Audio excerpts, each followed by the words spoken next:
নমস্কার, good morning সবাইকে। আশা করছি সবাই ভালো আছেন।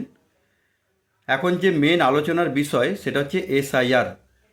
এই এসআইআরটাকে নিয়ে সমাজে কিছু সংখ্যক মানুষ লোকের কাছে ভুল ব্যাখ্যা করছে কিংবা মানুষের মনে ভয় ধরিয়ে দিচ্ছে। তো আমার যেসব আশেপাশে বন্ধুরা আছে বা আমার আশেপাশে অনেক বয়সশ্রেষ্ঠ লোকেরা আছে, তো আমার যদি এই ভিডিওটা ওনাদের কাছে পৌঁছায়, আমি একটা জিনিসই বলতে চাই, এসআইআরটা নিয়ে ভয় পাওয়ার কিছুই নেই। কারণ আপনার যদি 2002 সালে ভোটার লিস্টে বা ভোটার তালিকায় নাম থেকে থাকে, তো সেক্ষেত্রে তো ভয় পাওয়ার কিছুই নয় বা কিছুই নেই।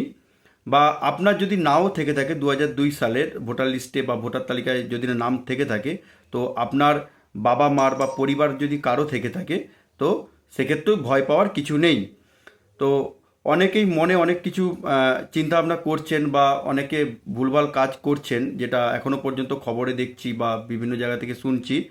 তো আমি একটা জিনিসই বলতে চাই, এসআইআরকে ভয় পেয়ে এমন কিছু করার দরকারই নেই।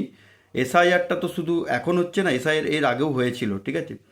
তো এখন কিছু সংখ্যক মানুষ আছে, তাদের স্বার্থ চরিতার্থের জন্য মানুষকে ভয় দেখাচ্ছে, এই দেশ ছেড়ে চলে যেতে হবে, এই হবে সে হবে, এসব কিছুই নয়, ঠিক আছে? সব থেকে বড় কথা, আমরা ভয় পাবো কেন?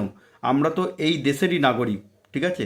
বরং আমার দেশটা কোনো ধর্মশালা নয় যে অন্য দেশ থেকে এসে এইখানে থেকে যাবে এবং আমাদের সুযোগ সুবিধাগুলো ওরা কাড়িয়ে নেবে বা কেড়ে নেবে, ঠিক আছে?